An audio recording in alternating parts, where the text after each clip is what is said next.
सर्वांचे लाडके युवा नेते प्राजक्त दादा तनपुरे यांचा अर्ज भरण्यासाठी इथं उपस्थित असणारे आदरणीय बापूसाहेब तनपुरे, आदरणीय अरुण तनपुरे साहेब, या ठिकाणी उपस्थित असणारे जिल्हा राष्ट्रवादी शरदचंद्र पवार पक्षाचे अध्यक्ष राजेंद्र तात्या फाळके, तिन्ही तालुक्याचे या ठिकाणी उपस्थित असणारे सर्व तालुका अध्यक्ष, पक्षाचे सर्व पदाधिकारी आणि मांडव संपण्याच्या पलीकडे उन्हात उभा असणाऱ्या शेवटच्या माणसापर्यंत उपस्थित असणारे आपण सगळे राष्ट्रवादी काँग्रेस, शिवसेना आणि काँग्रेस पक्षाचे कार्यकर्ते आणि बंधू भगिनींनो, आपल्या सर्वांना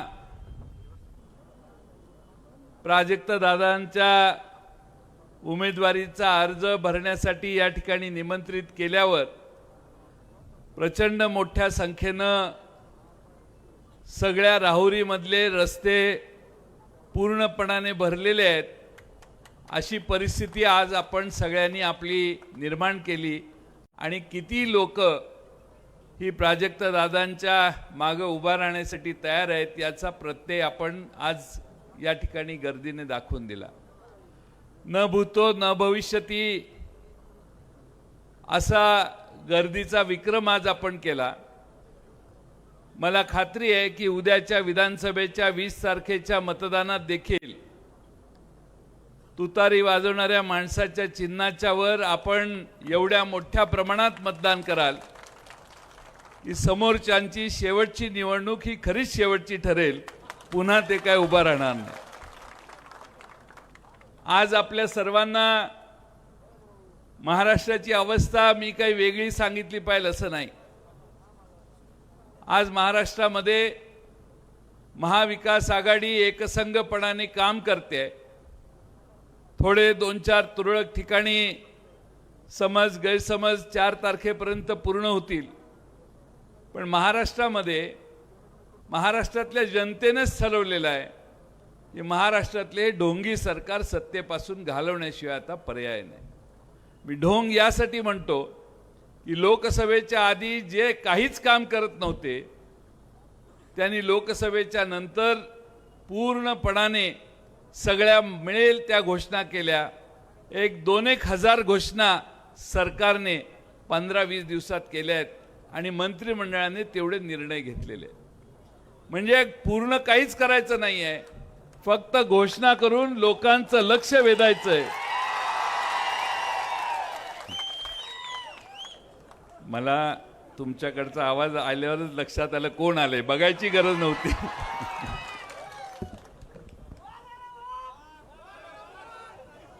आणि म्हणून आपल्या सर्वांना एका बाजूने महागाईला तोंड द्यायला या सरकारमुळे लागतंय।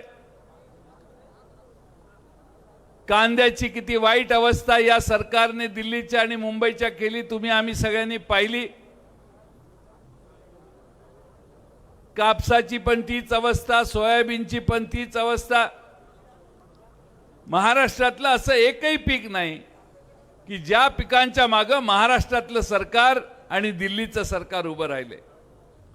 आज महाराष्ट्रात सामान्य माणसं पवार साहेबांच्या मागे का उभी राहतात, तर महाराष्ट्रातल्या आणि देशातल्या शेतकऱ्यांचे जेव्हा जेव्हा प्रश्न निर्माण होतात तेव्हा तेव्हा पवार साहेब आजपर्यंत धावून गेले आहेत। हा महाराष्ट्राला इतिहास पक्का माहिती आहे। आणि आज जे सत्तेत आहेत त्यांना कॉन्ट्रॅक्ट देणं, टेंडर देणं, त्याचा मोबदला घेणं आणि महाराष्ट्रामध्ये सरकारच्या तिजोरीतून जास्तीत जास्त पैसा हडप करण्याचं काम हे आज सत्तेत बसणारी लोक करतायत। महाराष्ट्रामध्ये भ्रष्टाचाराचा कळस झालेला आहे। महाराष्ट्रामध्ये आज कोणत्याही मतदारसंघात गेला तरी लोक ही कुजबूज करतायत। खोके देऊन आमदार फोडण्याचं काम याच 5 वर्षात झालं। खोके देऊन शिवसेना फोडण्याचं काम झालं. आज महाराष्ट्रातला स्वाभिमानी शिवसैनिक उद्धव ठाकरे यांच्या मागे ठामपणाने उभा आहे आणि तो म्हणतोय की येणाऱ्या निवडणुकीमध्ये शिवसेनेतनं फुटून गेलेल्या प्रत्येकाला त्याची जागा देण्यात दाखवण्याचं काम आम्ही करू. दुसऱ्या बाजूने राष्ट्रवादी फुटली, पण मला विशेष आनंद आहे की प्राजक्त दादा तनपुरे यांनी सत्याचा मार्ग निवडला, स्वाभिमानाचा मार्ग निवडला आणि पवार साहेबांच्या मागे ठामपणाने प्राजक्त दादा उभे राहिले आणि त्यामुळं या मतदारसंघातल्या प्रत्येक सामान्य माणसाला हा अभिमान आहे की आपला आमदार हा कुणाच्या मागे पळून गेला नाही. आपला आमदार ठामपणाने आपल्या नेत्याच्या मागे, पक्षनिष्ठेच्या मागे उभा राहण्याचं काम आपल्या आमदारांनी केलं. अनेक प्रश्न आपल्या सर्वांच्या समोर आहेत, पण मागच्या 5 वर्षात सुरुवातीचे 2.5 वर्ष प्राजक्त दादा मंत्री होते त्यावेळी निळवंड्याचा प्रश्न प्राजक्त दादांनी सतत पाठपुरावा करून सोडवला. 100-200 नाही 1200 कोटी रुपये खर्च करून निळवंड्याचं पाणी राहुरी तालुक्यात आणण्याचं काम हे फक्त आणि फक्त प्राजक्त दादा होते म्हणून झालं, हे आपण सगळ्यांनी विसरता कामा नये. अगदी मुळा धरणाच्या पलीकडे 2-4 गावं आहेत, तिथल्या लोकांना फार फेरफटका मारून इकडे यावं लागतं. तिथल्या पुलाची व्यवस्था देखील जवळपास आम्ही केलेली होती, पण दुर्दैवानं सरकार गेलं आणि ते थांबलं. आता उद्या आपलं सरकार येणार आहे आणि सरकार आल्यानंतर मुळा धरणाच्या पलीकडे असणाऱ्या गावांना जोडण्याचं काम, हे पहिलं काम 100-1 कोटी रुपये खर्च होतील. ते पहिलं काम, हे जे अर्धवट राहिलेलं काम आहे ते भविष्यात प्राजक्त दादा करू शकतील असा मला विश्वास आहे. या मतदारसंघातले अनेक प्रश्न आहेत. या मतदारसंघातल्या कारखानदारीचं संकट आपल्या सगळ्यांना माहिती आहे.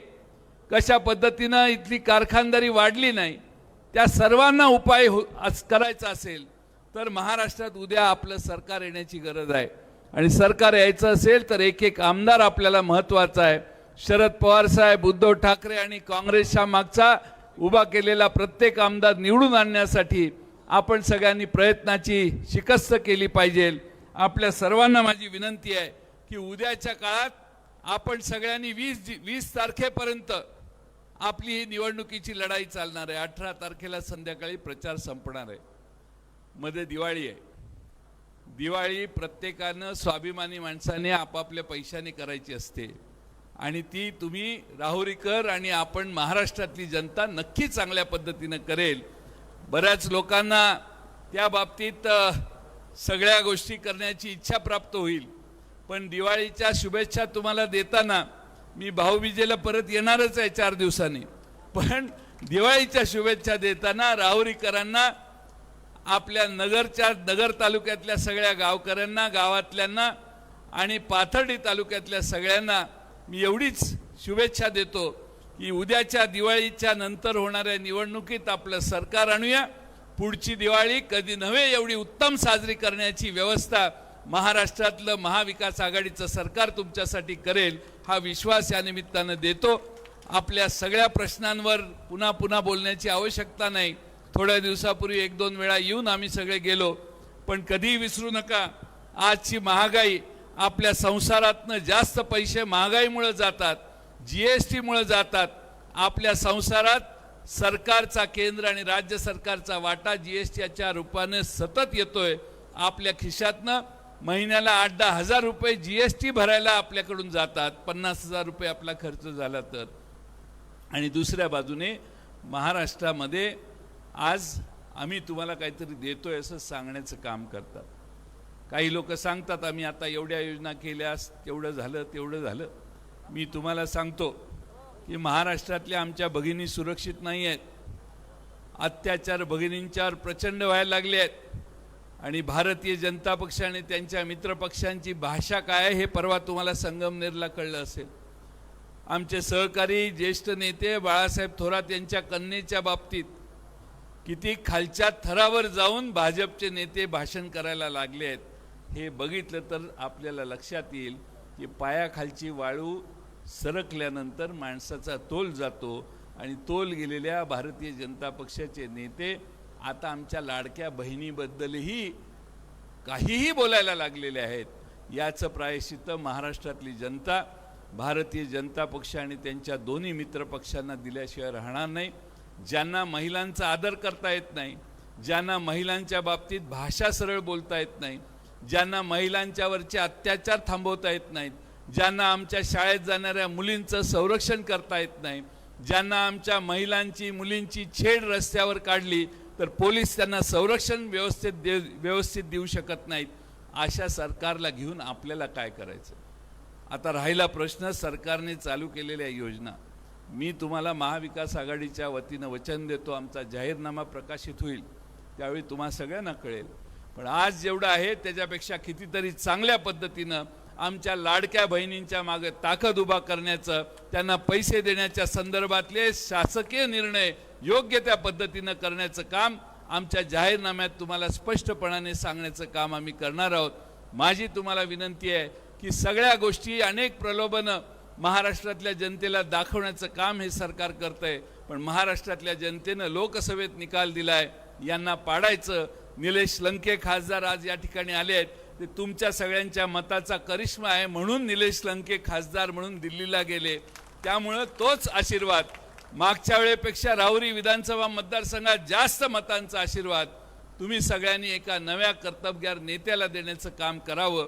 आज आपल्या सर्वांच्या समोर एका बाजूला एक सरळ, सक्षम आणि सरळ मार्गाने जगाशी संवाद करू शकणारा, महाराष्ट्रातल्या विधानसभेत तुमचे सगळ्यांचे प्रश्न धडाडीनं मांडणारा आणि तुमच्या MSEBच्या इलेक्ट्रिसिटी बोर्डापासून पाण्यापर्यंत सगळे प्रश्न सोडवण्यासाठी सक्षम असणारा, कदाचित कमी बोलणारा असेल, शेखी जास्त मिरवणारा नसेल, पण तुमच्या सगळ्यांच्याशी आज्ञाधारकपणाने आणि आपुलकीनं बोलणारा हा युवा नेता तुमच्या सगळ्यांच्या आशीर्वादाने महाराष्ट्राच्या विधानसभेत तुम्ही पाठवा, एवढीच विनंती करतो.